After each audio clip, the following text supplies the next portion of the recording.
Olá, eu sou o professor Marcos Sorrilha, seja muito bem-vindo, seja muito bem-vinda ao meu canal. Você já ouviu a história que o FBI tentou colocar um fim na vida de Martin Luther King?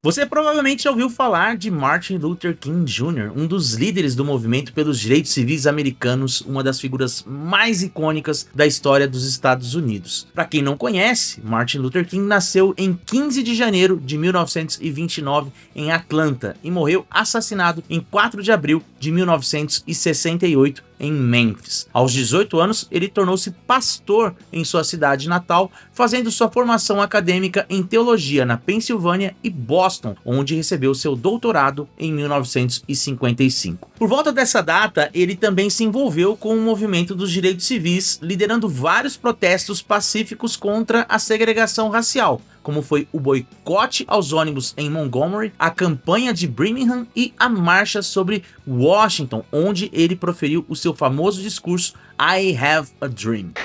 Social e pelo fim da discriminação, ele recebeu o Prêmio Nobel da Paz em 1964. E assim, como forma de reconhecer a sua obra e as suas conquistas, bem como pelo seu exemplo de vida, foi que o governo dos Estados Unidos estabeleceu o Martin Luther King Day, que é um feriado nacional que é celebrado na terceira segunda-feira de janeiro, perto do aniversário de King. O Martin Luther King Day foi estabelecido como um feriado nacional nos Estados Unidos em 1986 pelo presidente Ronald Reagan, após uma longa campanha iniciada ainda em 1968 após o assassinato de Martin Luther King. Porém, apesar do reconhecimento e da utilização da memória de Martin Luther King por parte do governo americano, a relação entre eles nem sempre foi amistosa, longe disso. No auge de sua luta pelos direitos civis em 1964, o governo americano manteve planos para acabar com a vida do pastor. E é sobre isso que eu vou tratar hoje aqui no canal. Então, se você se interessou por essa história, já peço que deixe um like no vídeo e se inscreva no canal caso não seja inscrito ou não seja inscrita, e compartilhe o conteúdo com seus amigos e amigas.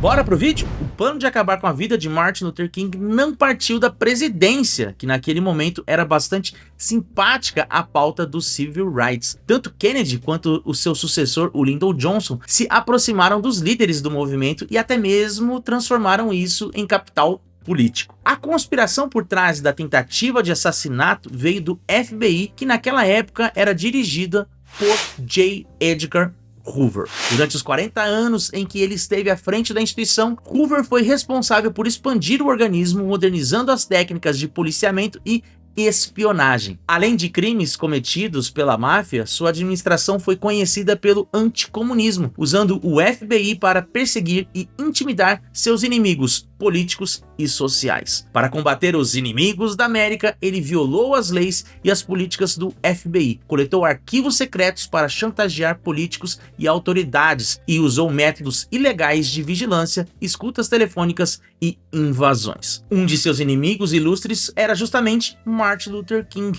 a quem ele associou ao perigo vermelho, o comunismo. Existem teorias que apontam até mesmo para o envolvimento do FBI no assassinato do reverendo King em 68. A versão oficial é de que James Earl Ray foi o único responsável pelo assassinato de Martin Luther King Jr. no dia 4 de abril de 68, e que ele agiu por motivos racistas e pessoais. No entanto, Ray sempre negou ser o assassino, e a própria família de King acreditava que ele era inocente e que na verdade existia uma conspiração para matar o líder dos direitos civis. E a verdade é que até hoje existem controvérsias quanto ao envolvimento do governo no assassinato e quem teriam sido os verdadeiros mandantes. Porém, existem sim provas de que Hoover tentou intimidar Martin Luther King para que ele cometesse um suicídio e deixasse de uma vez por toda a sua luta por uma sociedade mais justa. E isso ocorreu em novembro de 1964, alguns meses após a aprovação da Lei dos Direitos Civis em julho daquele ano e alguns dias antes de que o reverendo recebesse recebesse o Nobel da Paz. Vale lembrar que ao longo de todo o período de protestos e manifestações liderados por King, Hoover tentou desacreditá-lo, associando seu nome fortemente ao comunismo, mas sem obter sucesso. Foi então que, depois da aprovação do Civil Rights, ele resolveu dobrar a aposta. No final daquele ano, Martin Luther King recebeu um pacote anônimo,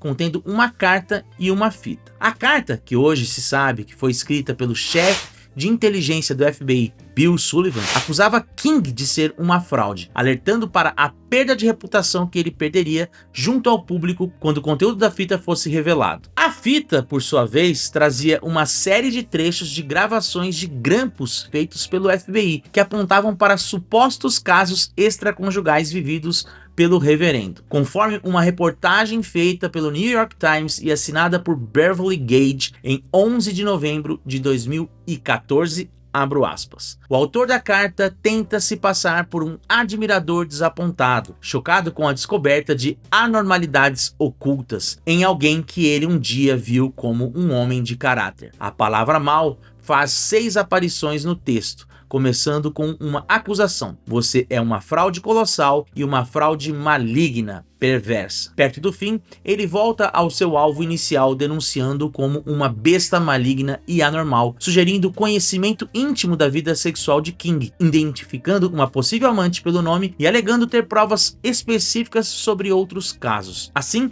conclui dando um prazo de 34 dias para que ele tomasse uma atitude ou a sua persona imunda, fraudulenta e anormal seria revelada à nação. Conforme aparece na carta, só lhe resta uma coisa para fazer, avisa vagamente o autor no parágrafo final. E você sabe o que é. Bom, como fica claro, a carta sugeria que King cometesse o suicídio em troca da não divulgação dos áudios. O envolvimento do FBI com King não teve início com uma investigação sobre a sua vida sexual, mas com uma preocupação da entidade com a segurança nacional que nada tinha a ver com o próprio Martin Luther King. Em 1961, o organismo descobriu que Stanley Levinson, ex-membro do Partido Comunista, havia se tornado o conselheiro mais próximo de Martin Luther King, atuando como seu ghostwriter e arrecadador de fundos. No ano seguinte, então, o Robert Kennedy, irmão do John Kennedy e procurador-geral da República, autorizou as escutas na casa e no escritório de Levinson, aconselhando King a se afastar do amigo comunista. No entanto, o FBI, por meio de sua vigilância, percebeu que o Martin Luther King continuava se comunicando com o Levinson, ao mesmo tempo em que ele começou a fazer críticas às práticas do organismo no sul do país, acusando o Edgar Hoover de negligenciar a aplicação da lei de direitos civis e ceder ao racismo dos policiais sulistas. Essa série de eventos é que levou ao auge do conflito entre Hoover e Martin Luther King. No outono de 1963, então, após a marcha sobre Washington, o FBI expandiu a sua vigilância sobre Levinson e outros associados, mas com o claro objetivo de incluir o Martin Luther King nessas investigações, implantando grampos em sua casa e escritórios, além de escutas em seus quartos de hotel. Embora Hoover tenha descoberto muito pouca coisa sobre as atividades comunistas, ele começou a obter informações sobre a vida extraconjugal e sexual de Martin Luther King. Um segredo que, na verdade, já havia sido compartilhado pelo Martin Luther King com as outras lideranças do movimento pelos direitos civis. E como se sabe, então, o reverendo não tirou a sua vida, ele não cedeu a essa chantagem. E por conta disso, a história sim chegou à imprensa. E você deve estar pensando que isso seria de fato um prato cheio contra o líder do maior movimento social da história dos Estados Unidos até então e o atual ganhador do Nobel da Paz, certo? Mas não foi exatamente isso que aconteceu. Como considera Beverly Gage, em 1964 a imprensa adotou uma postura mais cuidadosa. Uma peculiaridade da campanha de Hoover contra King é que ela não obteve sucesso e o FBI não conseguiu causar danos significativos à imagem pública de King. 50 anos depois, King é reverenciado como um modelo de coragem moral e dignidade humana. Hoover, por sua vez, se tornou amplamente repudiado. E eu concordo, Martin Luther King é sim um exemplo. Seus feitos e sua luta superam em muito seus erros e defeitos. Na minha opinião, após 50 anos de sua morte, ele segue sendo uma rocha de esperança em uma montanha de desespero. E o Martin Luther King Day é sim um dia para ser celebrado. Mas aí, digam pra mim, vocês já conheciam essa história? Contem o que vocês acharam aqui nos comentários. Além disso, não se esqueçam de deixar um like no vídeo, se inscrever no canal caso não sejam inscritos ou não sejam inscritas. E se você realmente curte o meu trabalho, considere deixar um mimo no botão de valeu do YouTube. Por fim, eu quero agradecer ao meu aluno Bruno Eduardo, que me sugeriu essa pauta e me enviou os 2 artigos que eu usei como referência básica para o roteiro. E eu vou deixar o link para eles na descrição do vídeo. Beleza? Espero que tenham gostado. Nos vemos no próximo vídeo. See ya!